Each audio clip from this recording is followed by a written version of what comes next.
تكن آياتي تتلى عليكم فكنتم بها تكذبون قالوا ربنا غلبت علينا شقوتنا وكنا قوما ضالين ربنا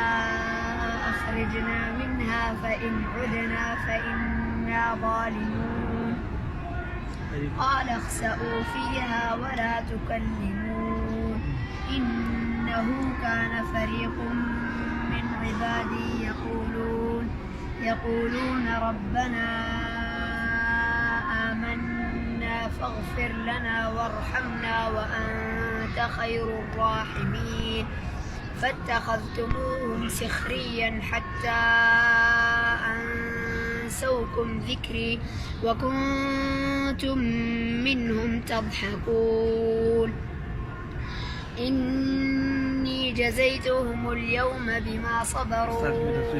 أنهم هم الفائزون قال كم لبثتم في الأرض عدد سنين قالوا لبثنا يوما أو بعض يوم فاسأل